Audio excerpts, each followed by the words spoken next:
நாராயணியம் 61வது தசகம் யஜ்ஞபத்னிகளுக்கு அனுகிரகம். ततश्च वृन्दावनतोऽधिदूरतो वनं गतस्वं खलु गोपगोकुलैः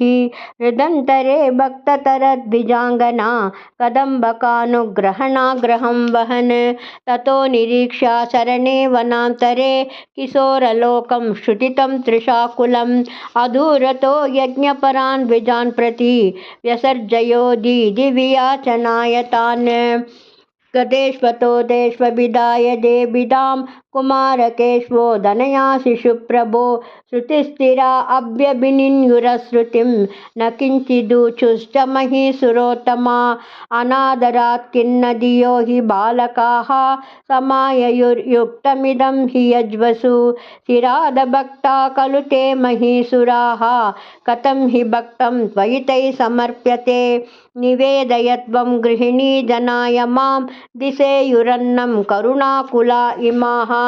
इति स्मितार्द्रं भवतेरिता गदाः ते दारकादारजनं ययाचिरे गृहीतनाम्नि त्वयि सम्भ्रमाकुलाः चतुर्विधं भोजरसं प्रगृह्यताः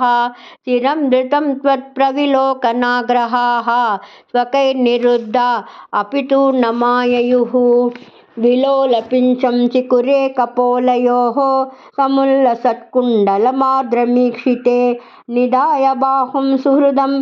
ससीमनि स्थितं भवन्तं समलोकयन्तताः तदा च काचित् वदुपागमोद्यता गृहीतहस्ता दयितेन यज्वना तदैव सञ्चिन्त्य भवन्तमञ्जसा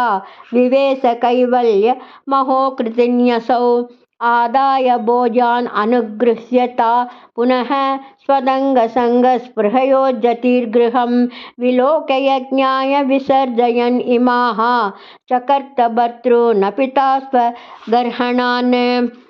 निरूप्य दोषं निजमङ्गनाजने विलोक्य भक्तिं च पुनर्विचारिभिः प्रबुद्धतत्त्वैस्त्वमभिष्टुतो द्विजैः मरुत्पुराधीश निरुन्धि गदान्. गुरुवायुरप्पा शरणं सर्वत्र गोविन्दनाम संकीर्तनं गोविन्द गोविन्द.